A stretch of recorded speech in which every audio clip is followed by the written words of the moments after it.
Ça dit quoi?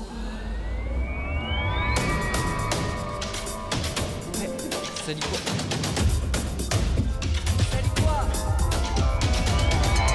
Ça dit quoi? PJ, Ouais. ça dit quoi? Ça dit merci de m'inviter. Merci à toi C'est d'être un venu. plaisir, c'est la deuxième fois que je viens chez toi et c'est un vrai plaisir. J'ai un peu la pression, j'ai peur de tes questions. Non. Mais non, franchement, vrai plaisir. Je suis super content que tu fasses ça et je suis honoré d'en faire partie. Bah franchement, t'es dans les premiers à qui j'ai pensé. Cool. On va pas se mentir, c'est parce que t'as une pastille bleue sur Insta, sinon je t'aurais pas invité. Ouais, mais j'avais compris, ça fait la diff, ça. Ça fait la diff, j'avoue. On s'était rencontrés à Lyon, Ouais. hein, ça fait un peu plus d'1 an du coup qu'on se connaît. Je préfère un petit peu recontextualiser pour les gens qui vont te découvrir ou me découvrir. Ouais. Donc voilà, on a sympathisé dans la salle où je m'entraînais quand je vivais à Lyon, Ouais. à Villeurbanne. Ça, ouais, à Pigim, ouais, voilà. ouais. Et voilà, et c'est vrai que depuis, ça a bien matché. On est, je pense, un peu sur la même longueur d'onde sur. On s'est vite entraîné ensemble au Ouais, final. ouais. Parce que moi, c'est vrai qu'en fait, je t'ai vu t'entraîner. On avait Sylvain qui était coach là-bas et ami en commun. Et c'est vrai que je te voyais un peu faire. Il me disait il a une méthode un peu particulière.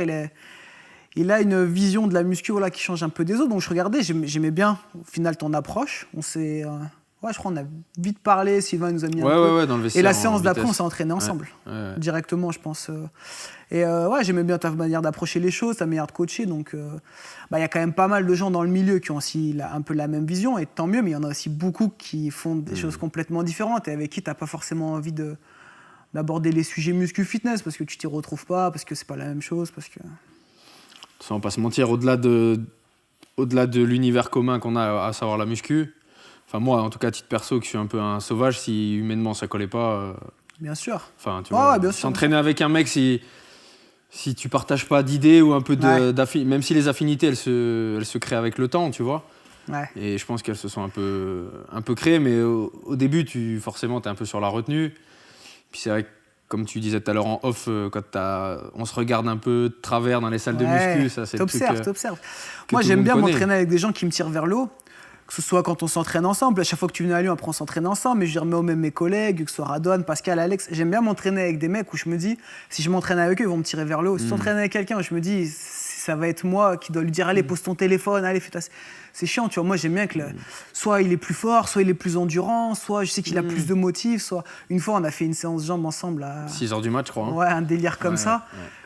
Je veux dire, seul, je le fais souvent. Je vais pas me mentir que forcément, à deux et avec toi, tu vas toujours un peu plus loin parce Ouais, il y a que une émulation, ouais. t'as l'autre qui va dire allez, on fait encore une rep, vas-y, je suis là, je t'assure et tout. Seul à 6h du mat, chez moi, je m'entraîne. J'essaie quand même d'aller loin dans l'effort, je pense plus que la majorité des gens, mais beaucoup moins loin qu'à deux, voilà, où forcément l'autre il te tire vers le haut. C'est quand même gratifiant de te dire, enfin moi j'aime bien me dire que tu sors de la salle, c'est 7h30 ou 8h du mat, Ouf. que les gens ils sont chez eux en train Ouais. de manger leur miel pops et nous on a déjà fini la séance, tu vois, vrai. c'est quand même... T'as l'impression de prendre une avance sur le temps Ouais. et de te dire ouais, aujourd'hui, je vais tout killer, je vais faire un taf t'as de la journée dingue. pour toi, ouais. T'as fini à 18h, tu te dis ce que j'ai fait, Ouais. c'est un truc de ouf. Ouais, c'est vrai. Ouais, c'est cool. Du coup, on va recentrer un peu sur toi.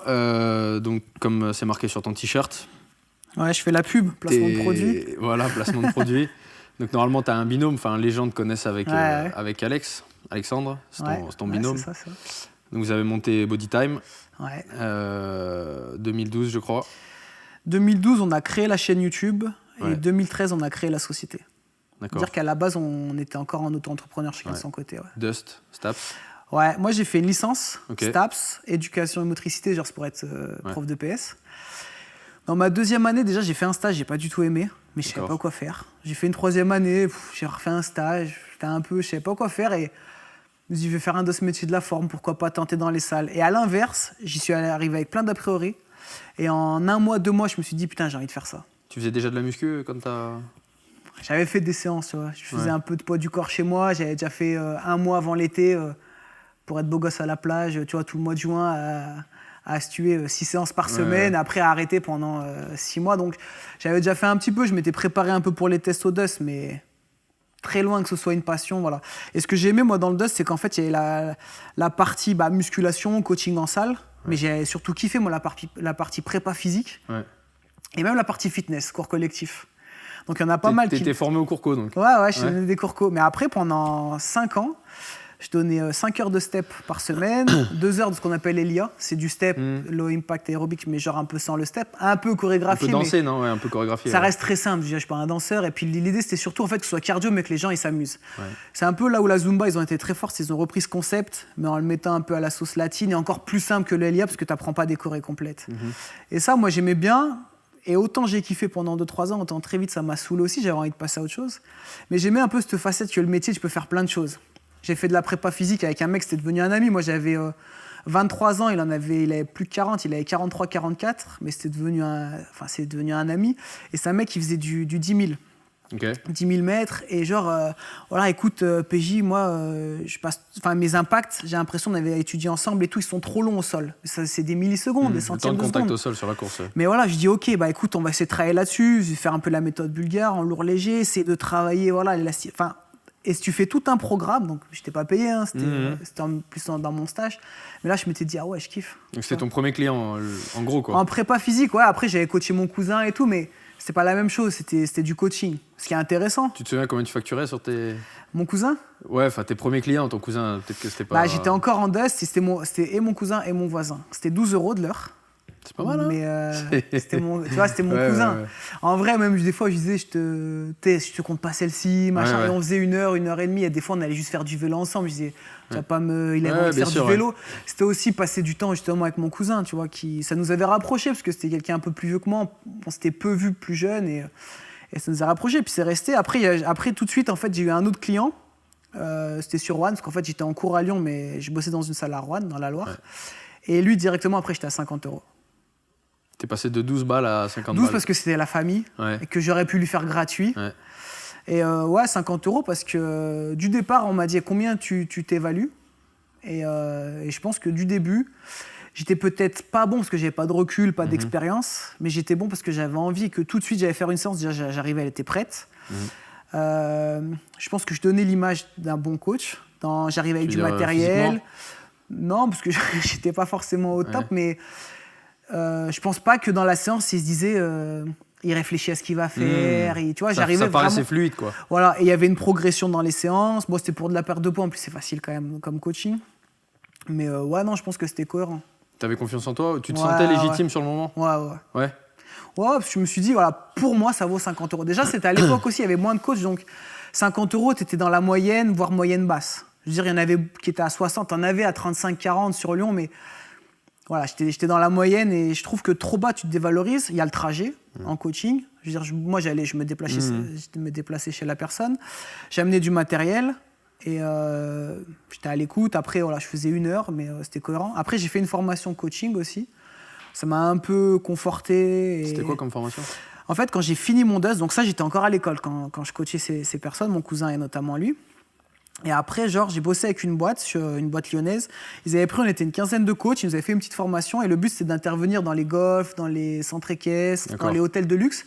Lui, il voulait s'étendre sur toute la France. Un mec, on va dire, qui se déplace, un businessman, il est à Lens, il va aller à l'hôtel, il aura un coach disponible. C'est un réseau de coaching, en fait. Et que tout le monde coach de la même manière. Et ça m'a quand même appris 2-3 choses et ça m'a réconforté ça m'a conforté dans mon idée, voilà, de ma manière de coacher, ma manière d'apprendre les choses.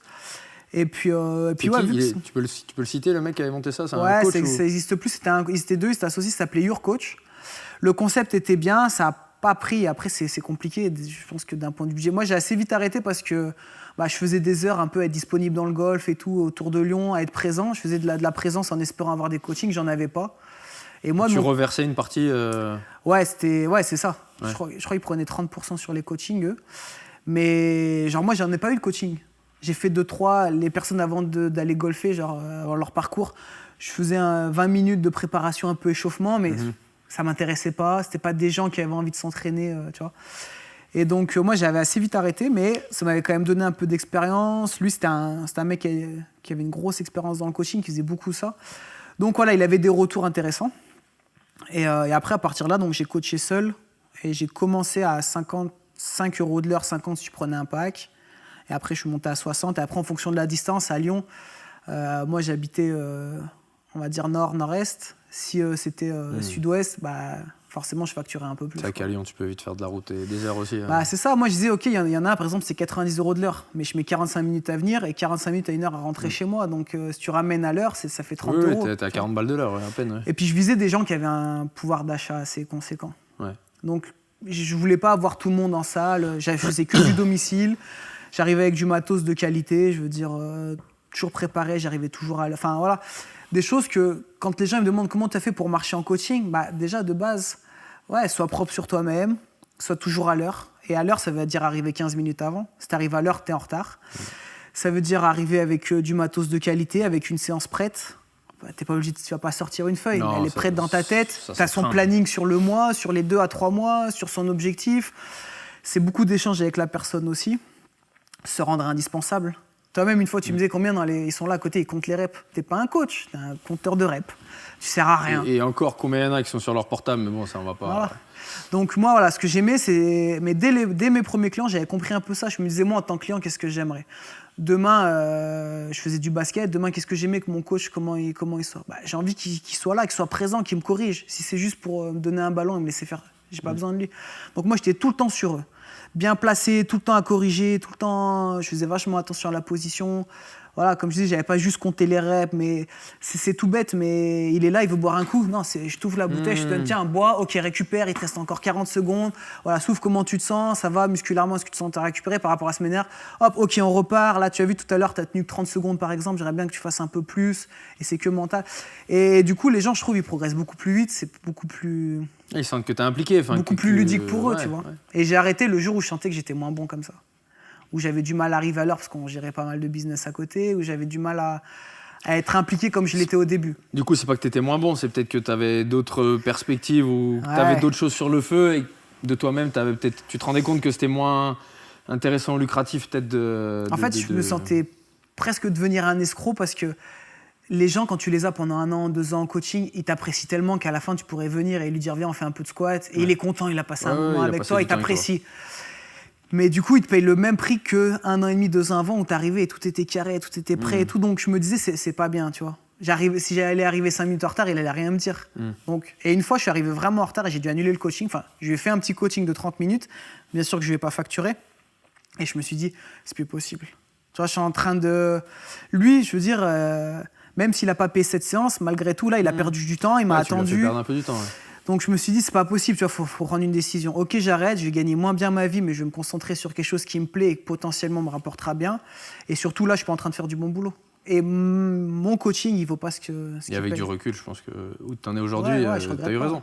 Ouais, donc ça, c'est en quelle année, là, le moment où tu as eu la transition, j'arrête le coaching 2015, fin 2015. J'ai arrêté les cours collectifs et 3 mois après, j'ai arrêté le coaching. Donc vous aviez déjà lancé Body Time Ouais, on avait YouTube qui marchait pas trop mal, on lançait des programmes.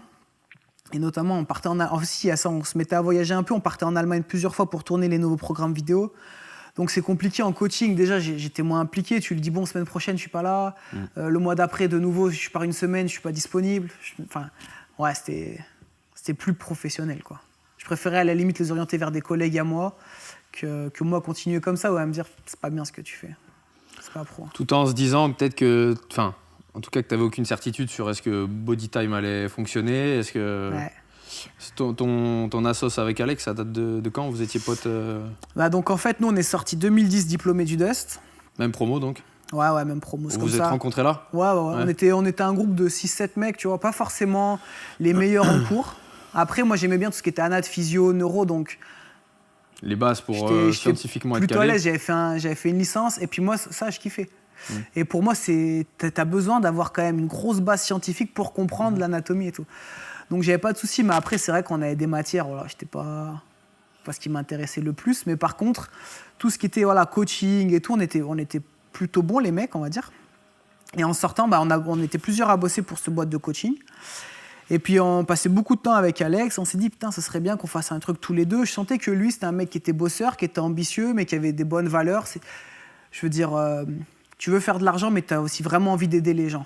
T'es pas là pour arnaquer, je te vends pas une crème miracle. Je suis vraiment là, j'ai vraiment envie de t'aider à atteindre tes objectifs physiques, à évoluer. Donc je sentais on avait la même vision sur les choses. Donc on a créé un club de sport en extérieur, sous forme d'association, Okay. où tous les samedis après-midi, ça s'appelle l'Urban Training Revolution. l'UTR, où tous les samedis après-midi, au départ, on avait fait un groupe débutant intermédiaire et un groupe intermédiaire confirmé, puis après, on avait tout regroupé. On allait dans un parc pendant 1 et quart, et on servait du mobilier urbain.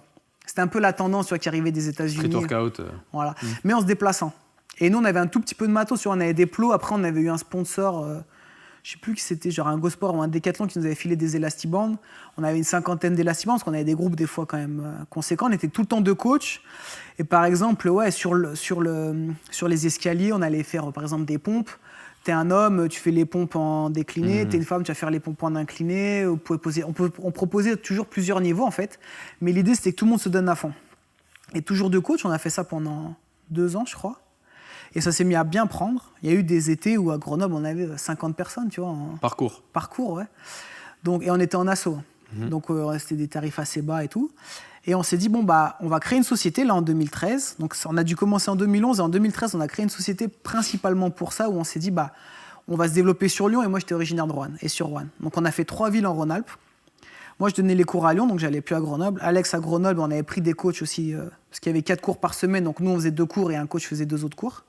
Ah, vous aviez déjà affilié des coachs un peu à votre... Ouais. Okay. C'est pour ça, en fait, on est passé en société pour pouvoir rémunérer des coachs qui, eux, sont en auto-entreprise. Et donc, on a fait ça pendant 2 ou 3 ans. Et c'était un peu pour ça qu'on avait créé la société. Et en fait, bah, ça a marché. Il aurait fallu vraiment s'impliquer, c'est de le développer, d'aller voir les comités d'entreprise.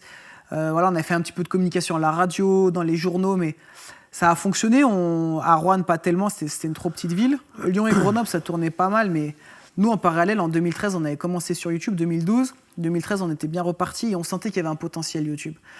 Donc, à partir de 2014, 2015, on s'investissait un peu moins, en fait. Sur l'urban training, petit à petit, on donnait moins de cours, on se faisait remplacer par d'autres coachs. Et tu sais bien que c'est jamais mieux fait que par soi-même. Ouais, c'est vrai. Les coachs étaient un peu moins impliqués. Notre machine, en fait, elle n'était pas assez lancée pour pouvoir se permettre de mettre que d'autres coachs, tu vois. Ça reposait beaucoup sur votre image. Ouais, parce que c'était même pas parce qu'on n'était pas connus, tu vois, sur les réseaux sociaux. C'était pas parce que c'était nous que les gens venaient. Il y avait Instagram déjà en 2000... Ouais, mais genre on avait 400 abonnés sur notre compte principal, Bodytime Express. Tu vois, on n'était pas suivis.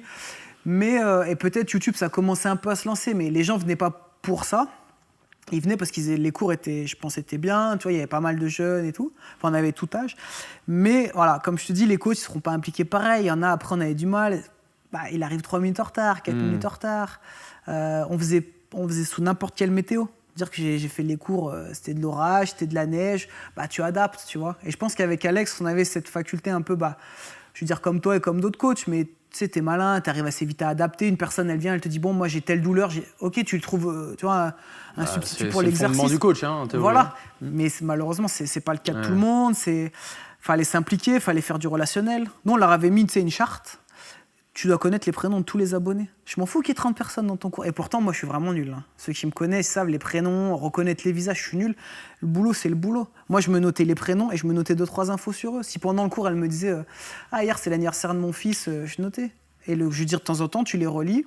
Et notamment, surtout en coaching. Mais, en fait, bon anniversaire. C'est pas le genre de conseil qu'on te donnait dans la formation que tu as fait, ça? Je pense un peu, non? Pas de ouf, ça. Non? Mais nous, la formation de coaching? Ouais, si, le t'as truc raison. un peu haut de gamme, là. Ouais, c'était pas à l'école, mais voilà.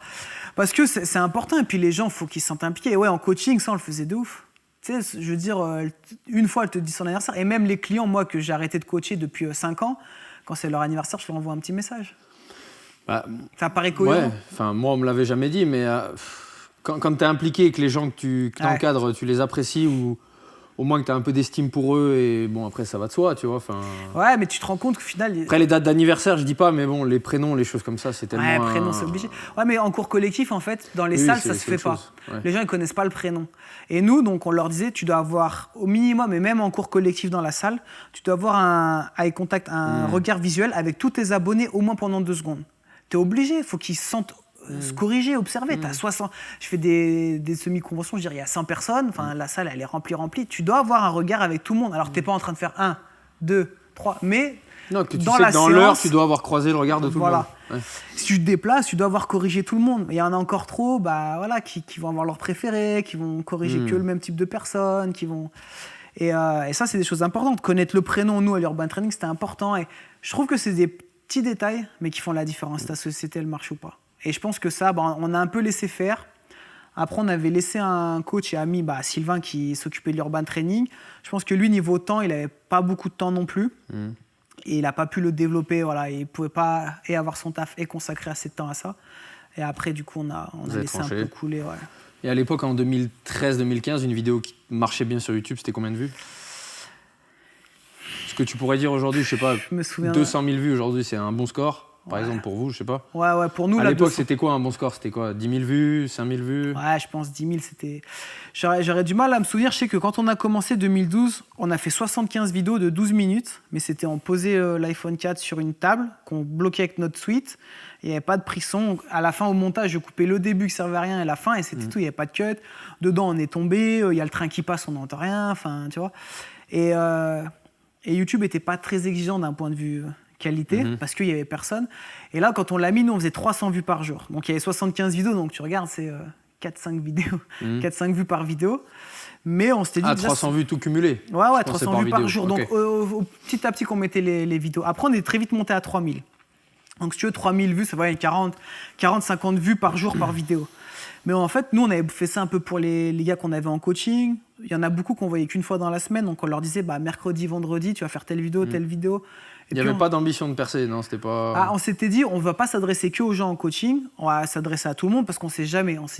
YouTube, on ne sait jamais où ça va aller et tout. Mais on n'était pas rémunérés. La première fois qu'on a fait $1, on l'avait pris en photo, on avait rigolé. Mais c'était au bout de 3 mois où on postait des vidéos YouTube. Enfin, tu vois, il n'y avait pas beaucoup de publicité encore. C'était vraiment... Les débuts, on ne s'était jamais dit... ça va nous ramener de l'argent. Par contre, c'était dit potentiellement, ça va nous ramener des clients en coaching. Et donc, au bout de 8-10 mois, on se met à faire 3000 vues par jour. Donc, déjà, on faisait 300 vues avec ma mère qui laissait tourner l'ordinateur et la mère d'Alex toute la journée. Donc, en vrai, on faisait peut-être 200 vues, tu vois. Et on s'est mis à faire 3000. On s'est dit, putain, c'est cool, tu vois. Et bon, là, ça ramenait 50, 60 euros par mois. À deux, c'est pas dingue, mais bon, pourquoi pas. Après, on a un peu arrêté. On a sorti peu de vidéos. Et fin 2013, début 2014, on s'est dit c'est dommage. Peut-être ça va exploser YouTube et nous on est là et on s'assoit un peu sur de l'argent potentiel. Donc on a acheté une caméra à 2. Alex, il l'a parce qu'il est de Grenoble. Alex, moi je suis de Lyon. Alex, il avait la caméra une semaine, il devait tourner 5 vidéos. On se voyait le week-end quand on faisait l'urban training, il me donnait la cam. La semaine d'après, je tournais 5 vidéos qu'on montait nous-mêmes aussi. Et on sortait 5 vidéos par semaine du coup. C'est-à-dire que moi je tournais mes 5 vidéos, la semaine d'après, je sortais mes 5 vidéos. C'est un boulot de malade, non? Après, c'était des vidéos... il y avait moins de travail que maintenant, on n'avait pas de micro, c'était... ok, aujourd'hui, je vais vous montrer, je sais pas moi, comment faire squat frontal. Voilà, il y avait des vidéos aussi, finalement, que tu tournes en 10-15 minutes. Mais ouais, on prenait quand même un peu de temps, tu vois. Sachant qu'on avait l'assaut à côté aussi. C'était pas du vlog, c'était vraiment. Non, c'était même pas le vlog. Ouais. C'était vraiment des vidéos. Ok, aujourd'hui, comment travailler ses pecs en salle, comment travailler ses pecs sans matériel, quel est le meilleur exercice pour les abdos. Tu vois, on avait commencé sur des trucs comme ça, séance spéciale abdos. Il y a une vidéo d'Alex qui a fait plusieurs millions de vues, 4 exercices pour travailler ses abdos, ventre plat, qui encore tourne maintenant et continue de monter alors qu'elle date de 2015 ou 2014. Et c'est celle-là la vidéo qui vous a propulsé un peu ou pas? Je pense qu'elle nous a aidés. Il y avait une vidéo aussi, pareil, d'Alex qu'il avait fait sur la gonflette. Et c'était tombé à un moment où le terme... Un truc un peu autodérision? Ouais, pour dire arrêtez ce terme de gonflette, ça veut rien dire. Il n'y a pas d'air dans l'air. Aucun muscle, il y a de l'air. Tu vois. Et ça a bien marché. Après, on a des vidéos aussi des 75 entraînements. Il y en a une, elle a 2,5 millions de vues. Une vidéo où Alex, il a à 2 doigts de tomber, de s'éclater et tout. On n'avait pas coupé. Une vidéo qui, finalement, vous rémunère toujours aujourd'hui, quoi. Ouais. Un peu. Et une vidéo, voilà, tournée à l'iPhone, un peu, ça bougeait un peu. Parce que là, on avait un pote à nous qui nous filmait. Mais et ça continue encore un peu de faire des vues. Ouais. Et après, je pense que voilà, si une vidéo, elle arrive à 40 000 vues, c'est qu'elle avait explosé. C'était le feu, ouais. C'était une dinguerie. Et ça veut dire que tu étais dans les meilleures vidéos du moment de YouTube. Donc ça te faisait prendre beaucoup d'abonnés. Ça a été très long d'arriver à 20 000 abonnés à l'époque. Ça nous avait pris un petit peu de temps. Pour les gens qui regardent la vidéo, vous êtes à combien d'abonnés aujourd'hui? Là, on a 1 50 000, je crois, un truc comme ça. Vous avez 2 chaînes, c'est ça? Ouais, sur l'autre chaîne, on doit être à 400 000, je crois. 420 000, je sais pas. Un truc comme ça. J'avoue, je regarde. Vous avez reçu le fameux cadre doré là, avec le million de vues là. Voilà. Et on a les 2 petits pour les 100 000 vues, qui sont un peu plus petits. Mais non, de base, 40 000 vues, c'était déjà... Et aujourd'hui, c'est un petit score. 40 000 vues, ça veut dire que la vidéo, elle n'a pas marché maintenant. Ouais. Après, YouTube, on a aussi appris à jouer un petit peu avec. Tu as plusieurs business plans, on en parlait un petit peu tout à l'heure, mais tu vois, soit tu fais de l'argent directement avec YouTube. Les plus gros YouTubeurs, ils font beaucoup d'argent, il faut qu'ils fassent beaucoup de vues. Soit YouTube, c'est un moyen de communication. Comme nous, on a monté notre business plan là-dessus et ça nous permet de vendre d'autres choses derrière. C'est les autres choses, les vêtements, les programmes qui nous font vivre et qui permettent de gagner de l'argent. Demain, tu veux faire beaucoup de vues. Tu vas pas faire un podcast comme là, tu es en train de faire. Là, tu t'adresses à des personnes qui sont intéressées et qui veulent un vrai contenu. Tu veux faire vraiment beaucoup de vues, c'est l'humour, le gaming et des trucs ridicules. Demain, fais du squat en string, tu feras beaucoup plus de vues que notre podcast, tu vois. On est d'accord que c'est terrible en vrai, hein, comme... Ouais, c'est... Après, moi, à la base, je critiquais beaucoup. Je me disais, les gens, ils sont bêtes, pourquoi ils regardent ces conneries et tout. Mais en vrai, il faut tout. Nous-mêmes, des fois, on a fait des vidéos de recul. J'ai fait des vidéos déguisées en fille avec Alex. Et mais en vrai, je veux dire, le mec, il a passé une journée à son taf ou des fois un peu galère. T'as aussi, moi, je veux dire, ça m'arrive de regarder des trucs complètement cons. J'avoue que de base, sur YouTube, j'aime bien regarder des choses qui m'intéressent. T'instruire. Voilà.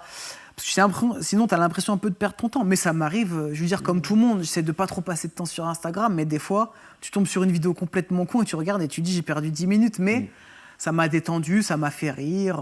Voilà, il faut tout. Je veux dire, comme tu regardes un spectacle humoristique, c'est... on m'a mis un petit shaker rose. Hein. Petit shaker rose. On en profite peut-être pour faire un big up à Fitness Boutique, du coup, qui, vous le savez, sponsorise les podcasts.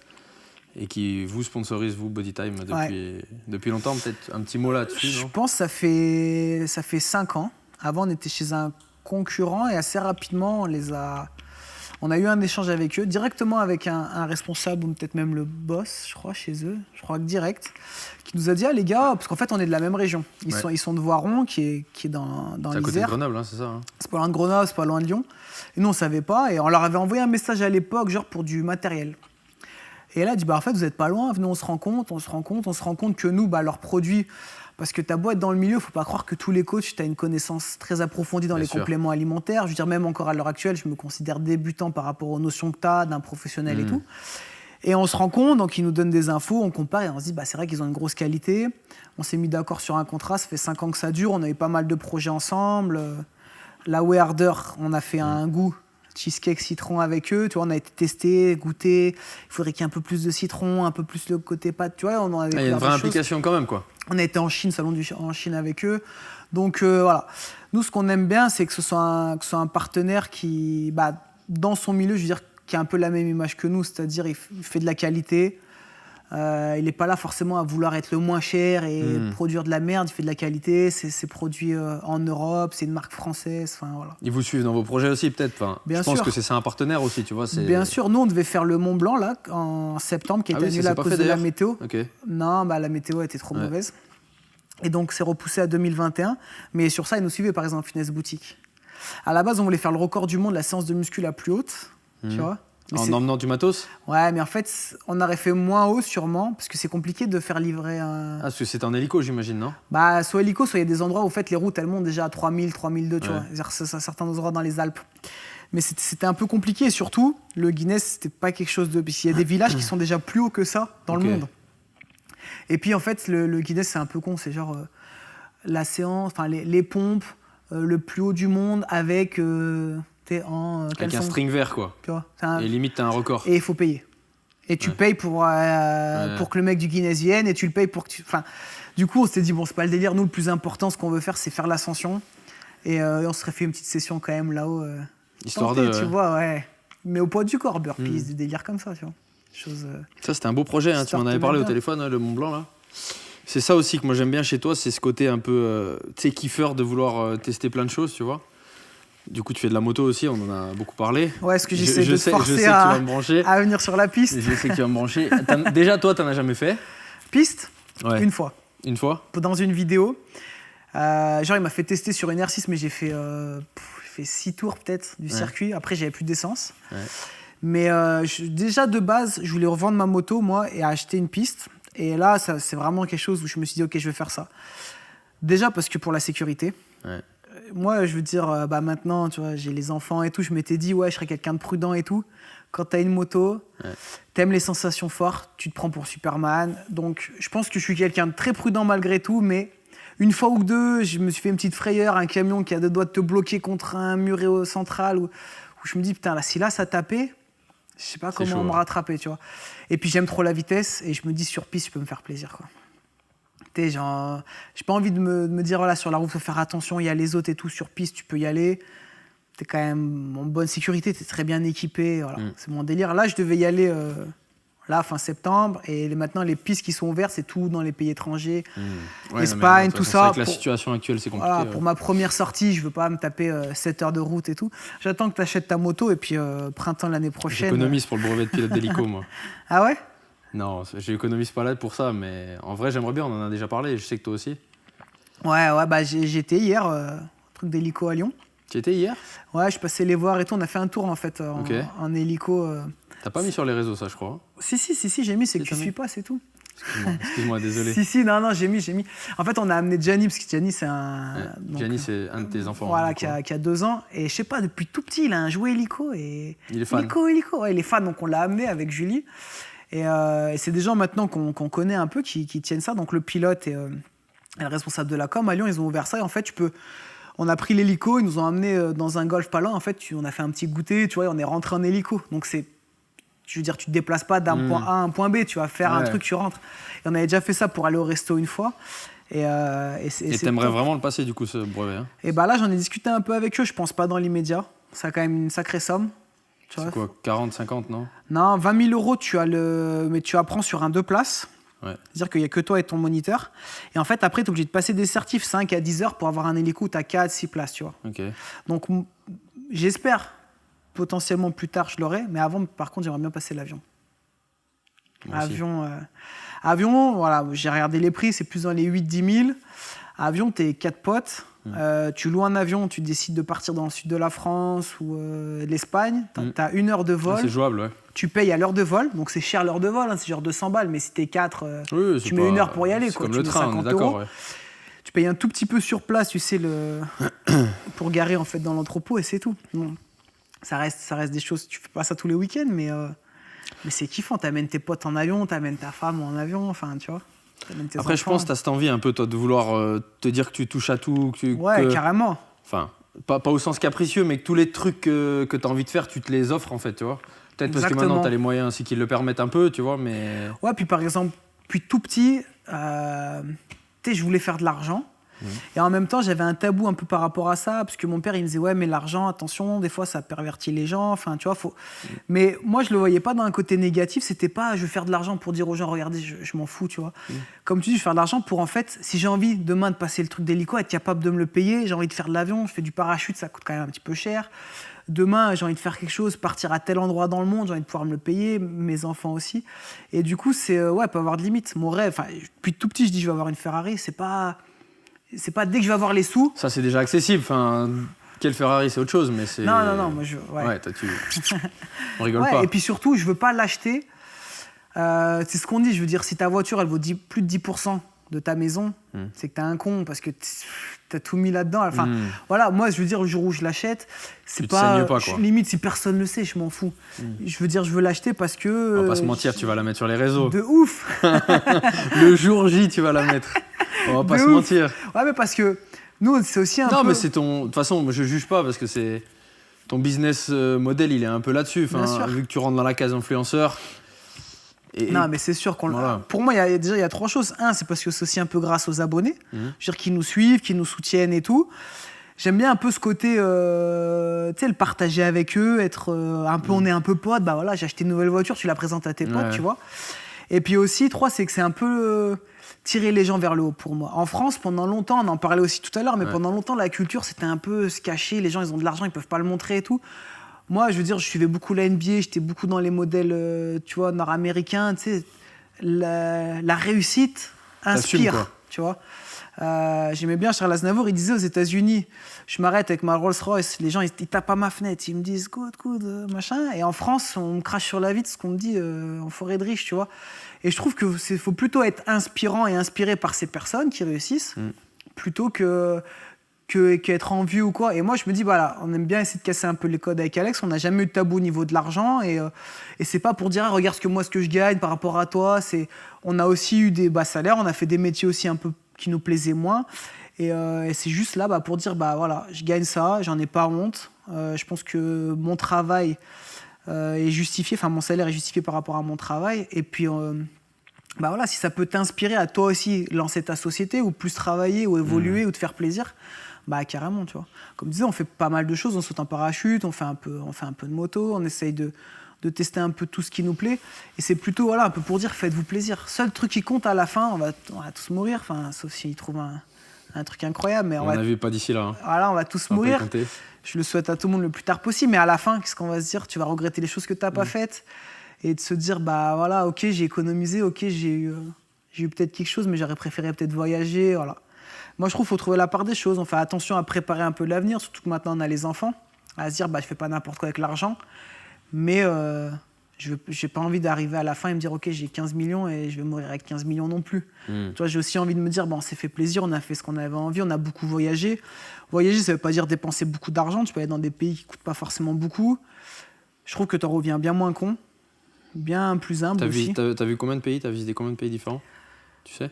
Je sais pas, ouais. Je fais pas mal l'Asie. Bah, en tout cas, pas assez. J'aimerais en faire encore au moins le triple. Mais on en a fait quand même pas mal, des expériences un peu de partout.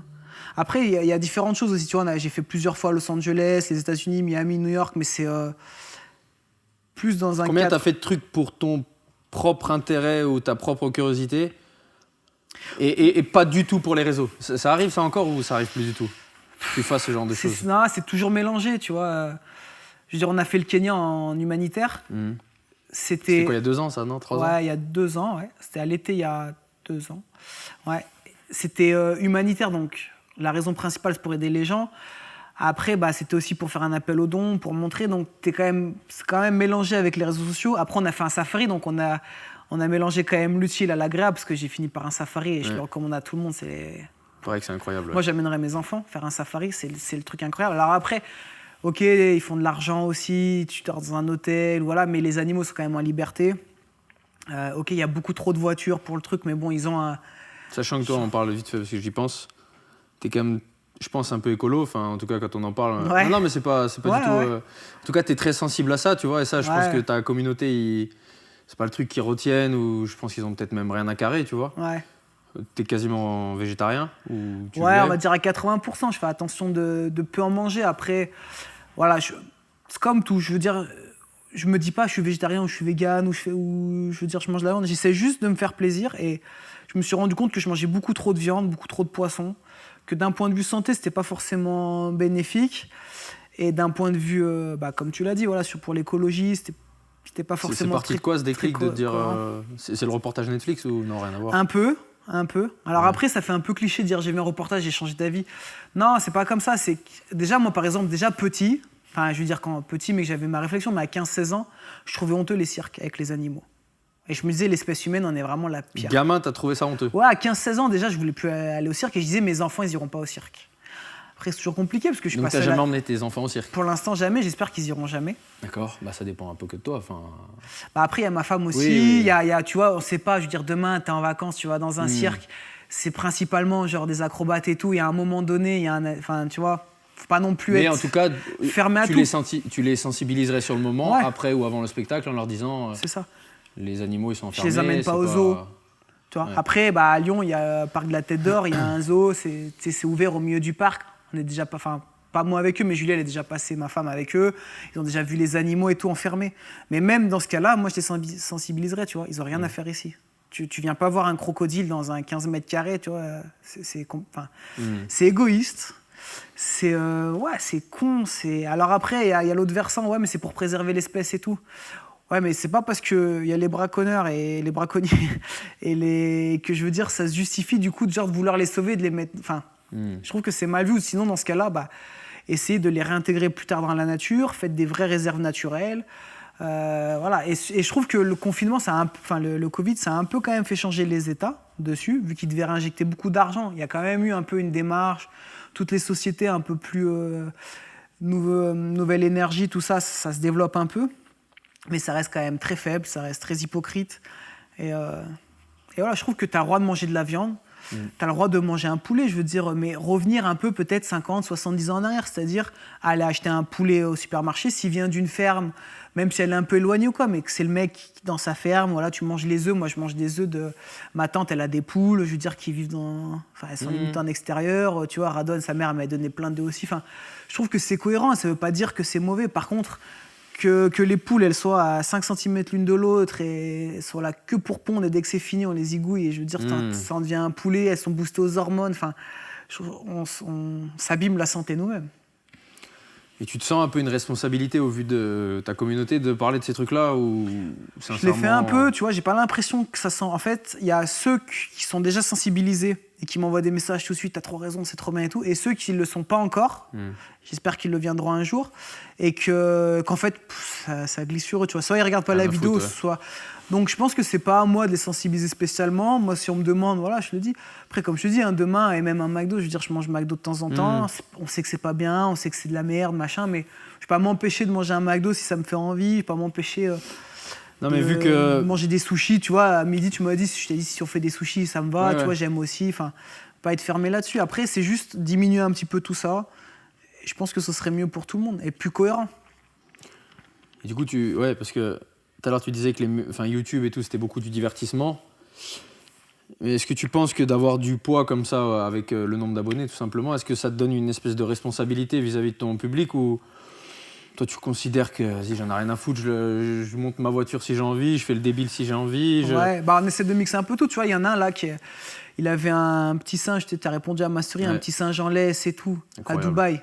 Et alors ça m'énerve encore plus parce que tu as de l'argent, ils font n'importe quoi. Le mec chez lui, il a un lion, qui se fout avec un lion chez toi à Dubaï. Et ça m'énerve encore plus. Donc ça, tu vois, je l'ai dénoncé, je le mets dans les stories. C'est un mec qui est suivi par plus de 2 millions de personnes, non? C'est ça, c'est un mec. Et lui, par exemple, il a un impact négatif pour moi sur les gens parce qu'il dit en gros, quand tu as de l'argent, tu fais ce que tu veux, t'achètes.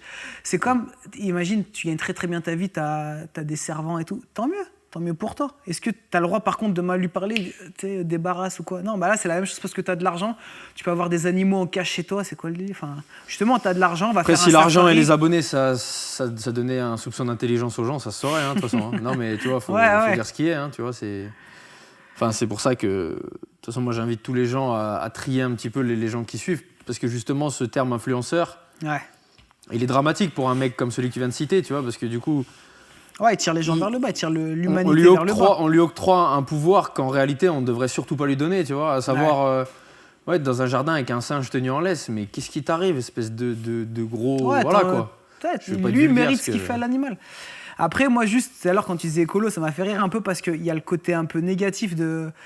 Tu sais, les véganes qui vont aller détruire les boucheries et tout, je veux dire... Mais il faut être complètement con, tu vois, et ça donne une très mauvaise image.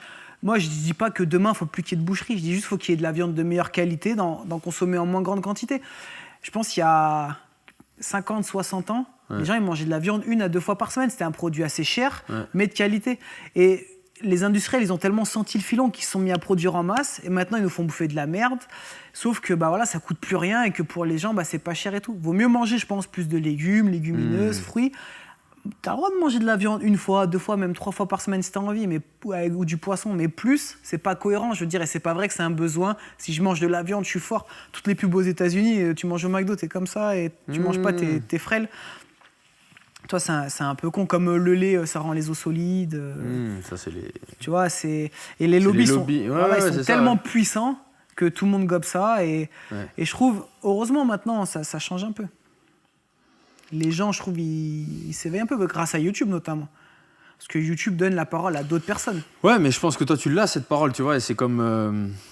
ça n'a rien à voir, hein, mais effectivement, moi, je te disais tout à l'heure, t'es un kiffeur, tu fais du parachute. Franchement, pareil, c'est un truc de fou. Ouais, c'est dingue. Avec Alex, vous avez fait un combat en Thaïlande. Ouais. Et moi, qui viens des sports de combat, et j'ai toujours dit que je respectais grave un mec qui montait sur un ring ou tu vois, dans une cage. Monde, et tu vois, c'est aussi ça, je pense, l'inspiration d'un mec comme toi, c'est... En gros, tout ce que tu fais, les gens, il faut qu'ils se disent que c'est possible aussi pour eux de le faire. Tu vois. Bien sûr, c'est le but. Voilà, toi, quand tu as commencé, tu étais à la fac, tu t'es jamais dit je vais passer ma licence de parachutiste, je vais aller me taper contre un Thaïlandais en Thaïlande, je vais faire du circuit en moto, je m'achèterai la caisse que j'ai envie. Et ça, je trouve, c'est vertueux, tu vois. Donc, c'est des passions que tu voilà, il y en a aussi que tu découvres petit à petit. Je pense Ouais. que dans longtemps, on fera encore d'autres choses. Et tu feras d'autres trucs. Et en fait, c'est de s'octroyer ce droit de faire des choses. Bah, du coup, ça demande un peu de moyens. Parce que là, on a cité que des trucs qui coûtent un peu d'argent, tu vois, évidemment. Ouais, mais après, il y a aussi plein d'autres passions. Je veux dire, ouais, moi, je kiffe le basket. Bah, c'est tout con, hein, mais je veux dire, le vendredi soir, l'été, tu Tu es vois. content de la finale NBA, là, du résultat, ouais? Ouais, j'étais pour les Lakers, moi. Ouais, Ouais. obligé. Je suis pour 2 équipes. Enfin, une équipe, Ah non, un bah joueur. non, non. Un vrai fan, il est pour une équipe. Non, je suis pour une équipe, c'est les Lakers, Mhm. et je suis pour LeBron James. Et là, ils sont ensemble. Ok. Ça, vois. tu l'avais préparé, cette phrase, hein? Non, mais tu sais, j'avais kiffé, c'est Rihanna. Parce que Rihanna, elle lui disait, attends, je comprends pas, t'étais pour Cleveland. Elle a Mhm. dit non. Je suis pour Je les suis pour l'équipe où LeBron joue. Ah ouais. Et j'avais kiffé parce que t'as le droit d'être fan d'un joueur, tu vois. Et moi, en fait, j'ai kiffé cette finale en plus parce que je suis pour les Lakers. Et en deuxième, j'aime beaucoup Miami, mais parce que j'étais 2 mois là-bas. Quand LeBron et Chris Bosh, à l'époque, ils ont signé, j'étais à Miami, c'était la folie. Je veux dire, tu te baladais dans la rue, le lendemain, il y avait les t-shirts floqués, j'avais acheté un t-shirt, machin. Donc voilà, les Miami, j'avais une petite histoire. Et après, les Lakers, parce que depuis tout petit, j'étais pour les Lakers. Donc ça reste, voilà. Ça Donc, t'es reste. refait, quoi. Ouais, non, j'étais refait. Déjà, la finale était belle, j'étais pour les Lakers, bien sûr. Et ouais, je suis refait, il mérite. Et en plus, c'est un beau clin d'œil à Kobe Bryant, tu vois, qui Ouais, c'est vrai que c'est beau. est décédé. Et qui, lui, par exemple, fait partie des mecs qui m'a beaucoup inspiré, tu vois. J'allais dire un qui m'a le plus inspiré. C'est faux, parce qu'il y a tellement de monde. Mais lui, je kiffais. Je regardais souvent des vidéos de lui, ses discours. Et c'est des mecs qui sont incroyables. Grosse éthique de travail, gros. Ouais, mais là, il l'a mis là où l'éthique de travail. Ce mec, il se levait très tôt, il s'entraînait souvent muscu ou il s'entraînait. Et puis surtout, j'aimais bien, c'est qu'après, il rentrait chez lui, il gérait ses enfants, il les amenait à l'école, par exemple, ses filles, il repartait au travail, il bossait toute la journée, le soir, il rentrait. Donc il se levait très tôt, il bossait énormément, mais il gardait une vie de famille. Alors après, comme tous, il y a eu des histoires sur lui, voilà, des histoires un peu... Ouais, sur sa vie de couple et qui entachent les un peu tout adultères et ça, tout. ouais, voilà, des conneries un peu comme ça. Après, que ce soit vrai ou pas, ça n'empêche pas que, visiblement, c'était un bon père. Ouais, et puis ça change rien au basketteur qu'il a été, tu vois. Donc, Exactement. Et puis surtout, voilà, un mec qui bosse comme ça, qui avait un talent, hein, mais qui a bossé. Jordan, c'était pareil, et lui-même s'est inspiré de Jordan, voilà. Et ces il gens-là... n'y a pas de mecs qui ont du talent, enfin, il n'y a pas d'excellents Non, sportifs ouais. qui bossent pas, ça n'existe Ouais. pas, tu vois. Ouais, où Faut pas que les gens se le ils disent. laissent sous-entendre ça, mais c'est pas vrai. Ronaldo, c'est un des plus gros bosseurs non plus qu'il y a jamais eu. Ouais, mais c'est pas des mecs qui prétendent le contraire, non, tu penses? Ouais, non, mais par exemple, Messi, on se dit un peu plus, c'est un talent. Ouais, mais c'est également aussi un Ouais, gros voilà, bosseur. c'est sûrement un bosseur aussi. Tu vois, Zidane, c'était un gros bosseur. Enfin, il y a pas de, il y a personne qui réussit juste comme ça. C'est impossible. Ça se serait sinon. Ça n'existe pas, hein. Ouais, non, c'est impossible. T'as pensé à l'objet que je t'ai demandé d'emmener? Ouais, alors, putain, j'y ai pensé pendant 2 jours là. Quand tu m'as dit ça, je dis va rigoler. C'est quoi? Fais-moi rêver. Mais après, je me justifie. On a dit un truc sur lequel tu pouvais avoir des explications, ou un truc sentimental, ou un truc un peu atypique. Mais tu vas quoi. voir, c'est un peu dans la continuité. Ah, c'est ton iPhone? C'est mon téléphone, ouais, je cite pas de marque. Mais attends, laisse-moi me justifier. C'est pas que j'ai oublié mon objet, genre j'avais le téléphone et je t'ai Ouais, sorti ça. Vas-y, fais-moi rêver. Parce que, en fait, moi, c'est un peu comme YouTube et tout, le téléphone. Je trouve que c'est incroyable. Vraiment, enfin, moi, sans parler de marque ou quoi que ce soit, mais avec Internet, je trouve que c'est un produit qui est incroyable. Les Et gens en vont fait, dire que t'es matérialiste en commentaire, t'es d'accord? Ouais. Ok, c'est pas grave. Mais je le suis un peu. Ok. Mais en fait, surtout, c'est que ça décuple qui tu es. Et tu peux devenir qui tu veux. Ça veut dire que, par exemple, on me dit YouTube, c'est de la merde. Non, c'est pas vrai. Moi, les reportages que je regarde sur YouTube, ça m'instruit et c'est super bien. Et ben, le téléphone, pour moi, c'est la même chose. C'est-à-dire que si demain, tu veux télécharger que des jeux et regarder des vidéos à la con sur Snapchat et sur YouTube, tu resteras la personne que tu es et tu vas aller encore plus dans ce sens-là, être débile à regarder des gens qui se jettent dans la Seine habillés en canard, enfin, tu vois. Mais par contre, si demain, tu te mets à être ambitieux ou quoi, je veux dire, moi, je regarde des vidéos YouTube de personnes, par exemple, je m'intéresse de plus en plus, tu vois, à la bourse, l'investissement, même immobilier, tout ça, mais tu tapes des heures et des heures. Tu as une application, tu sais, qui fait des résumés aussi, audio de tes livres, c'est-à-dire que dans la voiture, au lieu d'écouter la radio, où finalement, je m'en fous un peu, j'écoute des livres audio, soit en résumé, soit les livres audio complets. Tu as des biographies, tout ça. Demain, je veux dire, même tu investis un peu sur la bourse, tu peux gérer directement tes placements, tu peux gérer tes mails. Donc, je trouve que maintenant, tu sais, tu peux bosser, je veux dire, n'importe où on part en voyage. Je prends l'ordinateur, il y a des choses qui sont plus faciles à faire sur l'ordi, mais je peux bosser n'importe où, tout le temps, et juste, je m'interdis justement de pas trop divaguer. Par exemple, tu peux te mettre un rappel, tu sais, temps d'écran, tu peux te mettre un rappel, plus de 20 minutes sur Instagram par jour, moi j'arrête. Sérieux? Tu Ouais. le fais vraiment, ça? Ouais, parce qu'en fait, ça te met un rappel, vous avez déjà passé 20 minutes, donc tu as juste à désactiver, tu as juste à cliquer. Ouais. Mais la semaine, j'arrête. Après, le week-end, ça peut arriver, comme tout le monde le dimanche. Tu as envie un peu de te faire plaisir. Mais je m'étais rendu compte, par exemple, des fois, ah putain, j'ai passé 1 heure aujourd'hui à regarder les stories des gens. Et souvent des gens que je connais pas et que je m'en fous. Bien souvent, et que j'apprécie pas spécialement ce qu'ils font.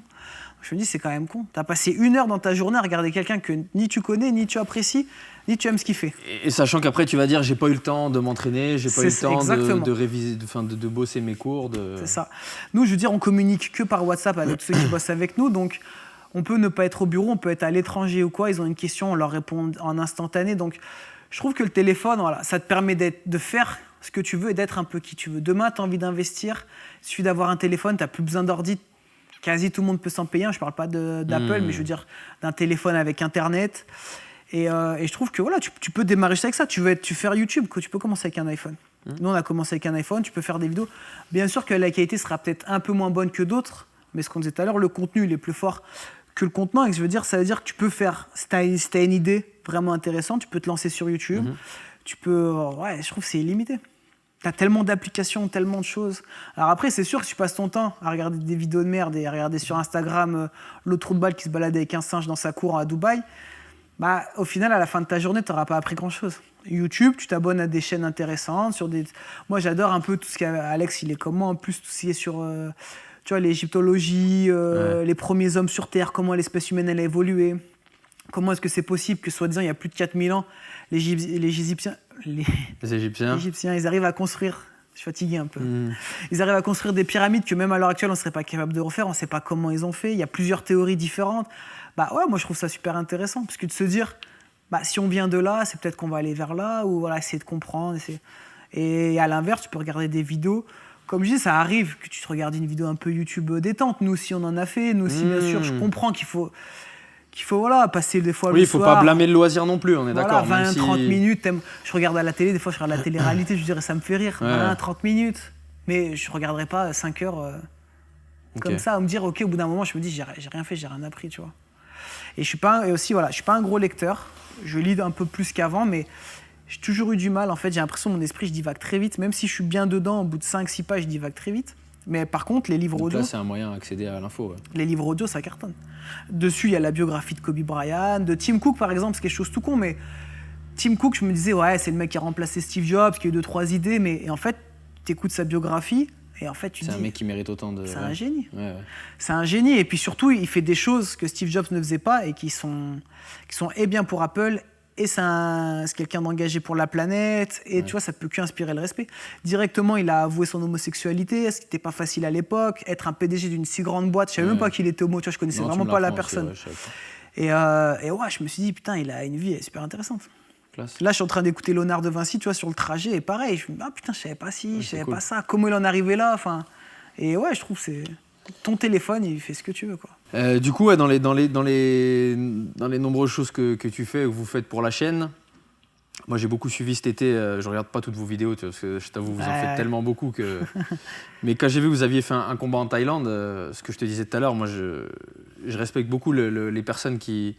Et je sais que ça vous a valu pas mal de critiques aussi. Ouais. Voilà. Et moi, ce que j'aurais aimé répondre à tous ces gens qui vous ont critiqué, en fait, c'est... Bah, portez vos balls, les gars, montez sur un ring et allez vous manger des coups de tibia dans la gueule, en fait. C'est pour ça ça nous a pas trop impacté les critiques. Déjà parce que, on est pairs maintenant, tous les deux avec Alex, et que je pense que tu t'abordes différemment les choses. Parce qu'en vrai, je me dis, je m'en fous. On a un peu plus de recul aussi qu'avant. Et puis surtout, bah... Quand t'as une vie sur YouTube, de toute façon, les critiques, c'est tout le temps. Ouais, tu t'habitues. Et puis surtout, ça restait quand même une petite partie. Et en fait, les gens, surtout, ils pensaient nous critiquer, mais c'était la vérité. Je veux dire, moi, mais ça me faisait rire en plus. Parce que ce soit mes potes ou des gens qu'on connaissent pas, me disent, ouais, mais t'as combattu un chauffeur tuk-tuk. Bah ouais, frère, c'est un chauffeur tuk-tuk. T'as cru que c'était un professionnel qui était payé. Je veux dire, moi, c'est pas mon job, boxe thaï. Et je veux dire, là-bas, les professionnels, on n'aurait pas tenu quelques secondes. Enfin, tu vois. Donc, bien sûr que c'était soit un chauffeur tuk-tuk, soit un mec qui vendait au marché. Enfin, c'était pas son activité principale. Et encore que lui, il faisait vraiment beaucoup de combats. Donc, voilà, il y a plusieurs choses. C'est que Fouad, avec qui on est parti, nous avait bien préparé. Il nous avait dit, et c'est exactement comme ça que ça s'est passé. En Thaïlande, c'est 5 rounds. En France, c'est 3 rounds et ils ont les protections sur les coudes, ils ont le casque et tout. Donc là-bas, on partait. C'est-à-dire que tu prends un coup de coude, tu te fais défigurer, t'es youtubeur, je veux dire, ça fait un peu chier. Donc nous, on avait quand même une petite appréhension. Et ils nous disaient, vous allez voir, les 2 premiers rounds, ils vont pas combattre, ils sont là pour vous juger, en fait. S'ils sentent que vous avez un point faible, ils vont taper fort, mais ils jugent. Combat 3, 4, 5, round 3, 4, 5, en fait, c'est là où les juges comptent vraiment les points et c'est là où il y a les paris aussi. Ouais. Donc, Stratégie, faites l'inverse. Attaquez très fort, ils vont pas s'échauffer. Moi, le mec, je voyais mon combattant, c'était dans les mêmes vestiaires, il s'échauffait pas, il rigolait, il se foutait de ma gueule. Il me faisait comme ça, tu sais. Il Ah, faisait ça des petits chambrait un coups. peu, quoi. Ouais. Il passe au-dessus de moi comme ça. Moi, je me lève, tu sais, t'es un peu gros le mien. Tu sais, je monte le t-shirt comme ça, je dis faire tes abdos, tu sais. Tu es comme ça, rigoler, mettre des coups de coude, parce que eux, c'est leur truc. Plus ils sont fatigués, en plus ils sortent les coudes. Donc voilà, mais t'as une appréhension. Je veux dire, t'es pas monté sur le ring. T'avais une boule au ventre de malade Ton mental cœur, il est avant à d'y aller ou pas? 170. Ouais. Plus que par exemple avant ton premier saut en parachute tout seul? Ah, c'est pas du tout la même chose, mais. C'est quoi que t'as fait le plus peur des deux? Je pense que c'est quand même le sport. Le sport de combat. La boxe taille? Ouais. T'as eu plus peur qu'avant de sauter tout seul d'un avion? Je pense. Sans parce que- moniteur? Ouais, parce que je savais que j'allais sauter, parce que j'avais déjà fait les sauts à l'élastique. Tu sais, je fais une sensation forte, je sais que je kiffe, et je sais aussi que c'est pas risqué. Je veux dire, là, t'as l'appréhension parce que tu veux gagner, tu veux le frapper, mais t'as peur de prendre des coups. Et c'est un domaine, je veux dire, et surtout, c'est un truc qu'on maîtrise pas du tout. Je te coupe, mais t'avais plus peur d'être blessé, gravement ou amoché, ou plus peur de perdre et donc de perdre la face devant tes abonnés, toi que ta fierté prenne un coup? C'est un mélange, je trouve. T'as la pression, t'essaies de te rappeler un peu ce que t'as appris. D'ailleurs, j'ai rien fait de ce que je voulais faire pendant le combat. C'est là où tu te rends compte que l'entraînement et le combat, ça n'a rien à voir. T'as peur de prendre des coups, t'as quand même la peur de perdre. Et puis en fait, t'es très vite déstabilisé parce que t'as aucun repère. Moi, je rentre sur le ring, je m'étais dit, moi, j'aimais beaucoup middle et genre l'high kick. Je m'étais dit, je vais mettre des high kick et tout. J'en ai mis 0. Le premier middle que je mets, je tape son cou, j'ai cru que je m'étais cassé le pied. Donc, tu fais 3 secondes de combat. Je me suis dit, je me suis pété le pied. Et en fait, ça passe très vite, la douleur. 5 secondes après, j'y pensais plus, mais je dis, je mets plus de middle. Et donc, en fait, après tout le combat, je mets pas de middle, alors que de base, à l'entraînement, c'est ce que je kiffais, c'est ce que j'étais le plus à l'aise. T'as les hanches assez hautes, t'as des grandes Les jambes. low donc kicks, c'était j'en favorable, mettais quoi. très peu. Là, je mettais des low kicks, enfin, des trucs, on a rigolé après avec Alex. À un moment, je le tiens comme ça, je pense, je lui mets un coup de coude, je peux finir le combat. Et je suis là, je lui mets des mini cocos comme ça, tu sais, comme quand t'es gamin. Ouais. On a rigolé, mais parce que t'as pas les réflexes. Et puis, moi, au premier round, ça se passe plutôt bien. T'as le cœur quand même qui est à 170, 3 minutes. Ouais. T'arrives sur la fin, t'es un peu fatigué. On parle deuxième round, je prends un high kick, je tombe sur les fesses. Là, t'as la confiance. T'as fait un petit KO, quoi. Tu sais, tu te dis, oh putain, merde. Et je me souviens, une fois, qu'ils disaient surtout montrer rien. Eux, ils montrent rien. C'est-à-dire que jusqu'au moment où il va tomber, il va abandonner, t'auras l'impression qu'il est en pleine forme. Donc tout de suite après, j'essaie de revenir sur lui, mais t'as encore la tête qui tourne. Tu sais, ça te chauffe encore un peu l'oreille. Et ouais, cette fois, il nous avait bien préparé. Il nous a dit, vous allez combattre des débutants. Parce qu'il faut savoir, quand t'arrives là-bas, même t'es plutôt bon, ils vont te mettre un débutant. La première fois, ils connaissent pas ton niveau. Moi, c'est un mec, donc les gens, ils ont cru que c'était pas vrai et tout. Mais si, c'est un mec, il avait 350 combats. Mais il en a perdu 300. Tu vois, il serait pas contre moi, sinon, ce qui bien est sûr, cohérent. ouais. C'est un mec qui était un peu meilleur, genre quand il avait 15-20 ans. Passé 25 là-bas, c'est des vieux dans les sports. Et moi, il avait peut-être 30, 32 ans. Je veux dire, il vient, il prend son billet. S'il gagne, il prend un peu plus, il est content. S'il perd, il s'en fout, il recombat la semaine Il d'après. gagne sa vie sur le volume de combat, quoi. Voilà, ce moi, genre il de mec. combattait tous les 10 jours, ce pélo. Ouais. Et je veux dire, la semaine d'après, il a reperdu, mais 2 semaines après, il a gagné un combat. Et il a gagné contre un mec, je pense qu'il était meilleur que moi, mais il suffit des fois un coup. Il le bien place sûr. un peu mieux, le high kick, je tombe vraiment dans les pommes. Je veux dire, j'ai perdu. Enfin, ça arrive, donc t'as quand même. Moi, c'est ce que je disais avec Alex. Putain, fais chier, j'aurais aimé être meilleur, tu vois, j'ai fait des trucs un peu ridicules. Des fois, j'aurais dû mettre un coup de coude. Mais après, on se disait, écoute, déjà, recul, tu l'as on a fait. gagné. Ouais, t'as gagné, enfin, tu l'as fait et t'as gagné, tu vois. On a Ta gagné. femme, elle avait peur? Ouais, après, un trop. petit peu, sans plus. Après, comme je disais, je vais pas mourir non plus. Tu vois, c'est ce que les gens aussi, ouais, vous êtes des fous, vous allez vous faire découper. Là-bas, les enfants à 8 ans, ils cassent des palmiers avec les tibias. Arrête un peu, c'est ce que tu as vu à la télé. Ce que t'as vu sur Facebook en Bien sûr, vidéo c'est virale. comme si tu viens en France et que tu dis attention, en France, c'est les champions du monde de foot, tu tapes un mec dans la rue, il est trop fort au foot. C'est pas vrai, il y a des gens très nuls au foot. Bah, là-bas, dans les camps, il y avait 5-6 mecs, des tueurs. Bien sûr que tu combats contre eux, moi je me fais casser en 5. Mais tu as aussi beaucoup de gens qui s'entraînent, mais qui sont très moyens. Et tu en as qui s'entraînent depuis pas longtemps ou juste qui sont pas doués, comme ceux qu'on a combattus. Et je veux dire, et qui ont un niveau tout éclaté, tout bidon. Et ils aiment pas prendre les coups.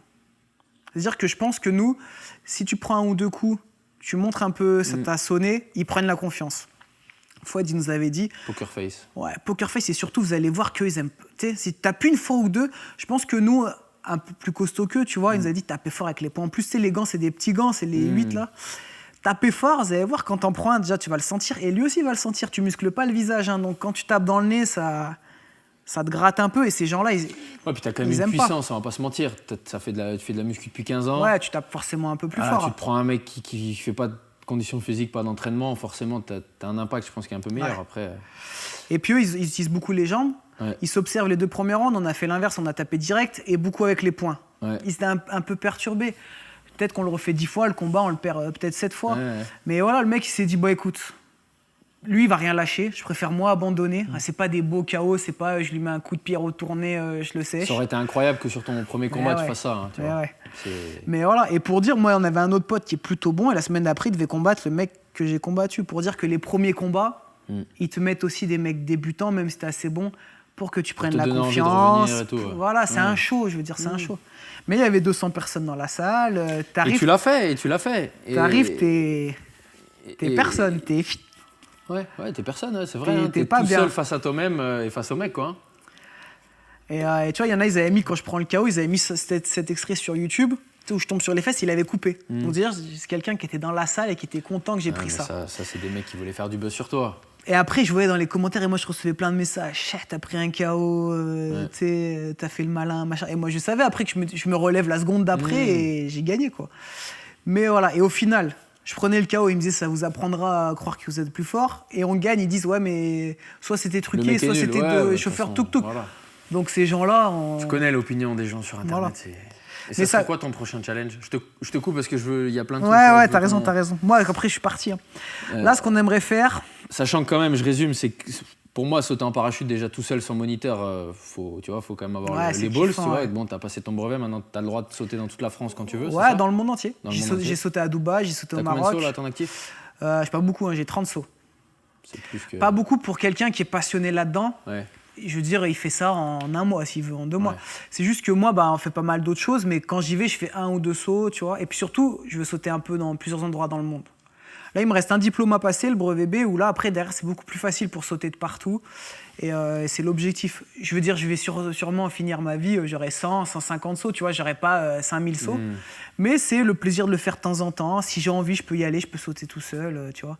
Il y a une drop zone là à Dijon, tu vois, peut-être venir un coup. Je t'ai dit que moi j'aimerais, fais ça, franchement, tu vois. si t'arrivais à me chauffer, je pourrais même passer mon brevet, je pense. Ah ouais? Ouais, franchement, je te Ah, le c'est dis. kiffant. Après, on part en moto, on va Ouais, sauter. On part en moto de piste avec notre hélico, on saute de notre hélico. Ouais, on peut Voilà, tout tu faire. pilotes, je Ouais. saute, après je remonte en inverse. Si c'est sponsorisé par Bodytime, on peut tout faire. Ouais, je leur en parlerai, mais c'est des connards. hein, c'est Ouais, pas- il paraît. Et c'est quoi du coup le prochain objectif Euh, avant qu'on commence à remercier un peu les gens et tout?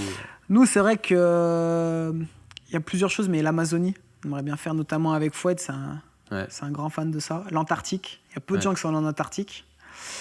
Le Mont Blanc, du coup, on va se le faire là en 2021. Et le désert. Voilà. C'est bien, à 33 ans, j'ai l'impression qu'il n'y a déjà pas 1 million de trucs que tu aimerais encore faire, quoi. Je pense que tu as Si, déjà... non, là, je te parle les gros trucs. Parce que Et un pour- 3e enfant, parce que tu en as 2, je crois que tu en veux 3, non? Ouais, peut-être. Quand on aura 2, après, j'enchaîne le 3e. Ils ont à peu près le même âge. Ok, je comprends. Non, et après, il y a... Si, non, après, tu vois, il y a pas mal de choses. Comme on disait, j'aimerais bien passer le diplôme, tu vois, pour piloter un avion. Peut-être qu'après, tu l'auras plus, passer un certain... Parce qu'après, tu es obligé de repasser tous les ans, tu sais, Ouais. le faire valider. Mais au moins, pendant un certain temps, tu as piloté De un dire, avion, j'ai tu piloté vois. un avion. Ouais. L'hélico, pareil, tu vois. Faire encore pas mal de voyages. On va refaire de l'humanitaire, là, en janvier, avec Alex. Je sais plus si on va au Niger ou... Je sais plus. Enfin, voilà, c'est quelque chose qui est prévu, tu vois. Et c'est de donner aussi un petit peu de temps. Bah, ouais, on a de la chance quand même, la société, elle tourne plutôt bien. On n'est pas forcément obligé d'être présent. Donc, voilà, aussi, c'est de redonner un peu. Et comme je disais tout à l'heure, c'est quand tu voyages aussi que tu rencontres d'autres gens. Ça te fait ouvrir les yeux sur plein de choses. Comme je disais, moi, mon rêve, j'ai envie d'avoir une Ferrari. Mais j'ai conscience aussi que c'est du matériel et que je veux dire... tu vois, je m'en fous et que demain... ces gens-là, ils sont bien plus heureux des fois que ce que nous, on peut prétendre l'être en France. Tu vois, j'ai pas envie de me dire, OK, travaille pour avoir la Ferrari et tout oublier ta famille, pas voir tes enfants et tout. Je le ferai jamais. Tu vois. Je trouve qu'il faut trouver un juste milieu, prendre du plaisir un peu dans tout. Et tout à l'heure, tu me disais que tu étais matérialiste. Je pense que je l'étais beaucoup plus. Je le reste un peu. Comme beaucoup de gens, je le pense. Je reste un peu matérialiste, mais de moins en moins. Je dis pas que je le suis pas, enfin... Non, mais tu vois. je pense que c'est un peu nos générations et encore Oui, plus oui, les jeunes, c'est tu vois, un on peu l'est toujours un peu. générationnel. Mais tu vois, de moins en moins, je veux dire, par exemple... Maintenant, peut-être que tu as goûté un peu au kiff, j'allais dire à la richesse, mais ça veut rien dire parce que la richesse, ça Ouais, ou mais placer- maintenant que tu as goûté au pouvoir d'achat et à la capacité de te faire plaisir, de dire Ouais. demain, vas-y, je veux un permis avion, je me paye mon permis avion, peut-être t'en es revenu un peu de cette quête de l'argent. Parce que maintenant, tu sais finalement que tu as eu accès à beaucoup de choses et que si tu veux, demain, tu as accès à encore des choses, Ouais. quoi, tu vois. Mais surtout, tu vois, ce que tu dis, par exemple, demain, je donne 100 000 euros à 10 personnes différentes, chacun va le gérer différemment. Et t'en as qui vont aller dans les boutiques grand luxe, poster sur Instagram, faire semblant d'être blindé, prendre un leasing sur une Ferrari et dire, ah, regardez, machin. Et il y en a d'autres, bah, peut-être tu vas passer ton permis d'avion, voyager, offrir un voyage à ta famille. Au lieu de faire le blindé sur Instagram et que ta mère elle est en HLM, et ben, peut-être prends une location pour ta mère ou paye-lui quelque chose. Enfin, tu vois, je trouve, et on en parle aussi tout à l'heure, mais Instagram et les réseaux, c'est un peu le mauvais côté où paraître, c'est plus important que être. Mais t'en as quand même pas mal et j'espère que soit toi, nous, ou d'autres personnes qui essaient quand même de faire comprendre aux gens, faites ce que vous aimez, t'en fous ce que les gens y pensent. Simplement, voilà. Je préfère, moi j'ai 10 000 euros, je préfère passer le truc d'avion que d'aller m'acheter des sapes à 2 000 euros où je m'en pète un rein de la marque. Enfin, plus jeune, peut-être que je l'aurais fait. Quelqu'un qui gagne des millions à 18-20 ans, je comprends qu'ils sont un peu dans ce délire-là. Quelqu'un qui gagne des millions à 30 ans, je dirais, il fait un peu de la peine. Moi j'aime bien regarder un peu les grands qui ont réussi. Tu sais, c'est pas des flambeurs. Jay-Z montrait, Jay-Z à 18 ans qui valait genre 3 millions, ce qui était déjà énorme, mais bling bling de partout. Jay-Z maintenant à 50 ans qui pèse des centaines de millions, très sobre. Ok, il a une montre qui Je crois qu'il y avait un visuel maison, comme mais- ça que j'avais vu sur Instagram où c'était en gros un inconnu sapé en Gucci Vuitton de la tête aux pieds. Ouais. Et à côté, c'était une photo de Steve Jobs avec juste un petit col roulé et puis un jean. Et des New Balance. Et voilà, éclaté, tu vois. Ouais. Bon, après, bon, ça, on trouve qu'il y a un pourrait juste débattre. milieu. Steve Jobs, c'était un fan de. Il avait des Porsche plus jeunes, tu vois. Donc, je veux dire, c'est quand même un mec qui dépensait son argent. Je suis pas en train de dire, faut... Non, et de toute façon, je pense que c'est Mais cyclique, voilà. tu vois. Tu as des périodes dans ta vie, peut-être les débuts où tu fais un peu d'argent, où tu veux kiffer, tu veux Ouais, tout ouais. acheter. Après, ça te blase. Après, tu te rends compte que c'est pas la vie, tu vois. Et du coup, en tout cas, j'aimerais que ce soit un peu le message, tu vois, qui soit délivré. Et on va conclure aussi, je pense. Donc, je sais pas si tu as un dernier conseil un peu aux gens qui regardent la vidéo pour leur donner un peu cette flamme, tu vois, pour ceux qui en ont besoin, ceux qui sont inspirés par ce que tu fais, par ce que tu racontes. Voilà, donne-leur un peu cette grinta. Je sais pas si tu as un dernier truc à Toujours leur... compliqué parce que ça paraît un peu basique, mais je trouve que c'est plus important, c'est fais quelque chose qui te plaît. Et ça s'entretient, je veux dire. Tu peux aller au travail, deux personnes peuvent faire le même travail avec à la base la même passion, et il y en a une, elle va très vite se lasser, elle va plus aimer, et l'autre va kiffer parce que ça s'entretient la passion. Je trouve que moi, il y a plein de fois où, je veux dire, ça peut paraître bien de faire des vidéos YouTube, et puis des fois, t'as quand même pas envie parce que t'es fatigué. Après, je me dis non, c'est faux, je kiffe. Et toute la vidéo, au final, je me dis, ah, c'était génial, j'ai kiffé, tu vas faire ça. Donc, je trouve que ça s'entretient, mais ouais, faites ce que vous aimez. Si tu essayes de faire quelque chose dans le but aussi d'aider les gens, je trouve qu'un jour ou l'autre, ce sera bénéfique aussi pour toi. Tu vas grandir, tu vas trouver d'autres passions, tu vas évoluer dans le business, toujours se dire, voilà, qu'est-ce qui peut changer un peu la vie des gens. Je pense que dans le coaching, nous, c'est d'améliorer le quotidien par la santé. Et après, il y a plein de choses qui en découlent. Tu vois, tu t'es dit, ah, pourquoi pas faire des podcasts, que j'ai envie de donner des choses inspirantes aux gens. Voilà. Ça, ouais. Et je trouve que c'est en évoluant comme ça que ça se met à marcher, en tout cas. Être bienveillant. Si tu fais quelque chose que tu aimes, que tu es bienveillant, que tu prends soin de ta famille, je redonne l'exemple tout à l'heure, mais si toi, tu es là-haut, mais que tu prends pas soin de tes parents, tes proches, tes enfants ou quoi, tu as un trou de balle. Et je veux dire, pour moi, tu n'as rien compris. Et tu peux avoir toutes les Ferrari que tu veux.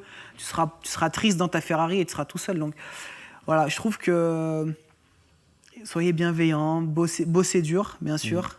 Faites quelque chose qui vous plaît. Tu n'as même plus l'impression de bosser.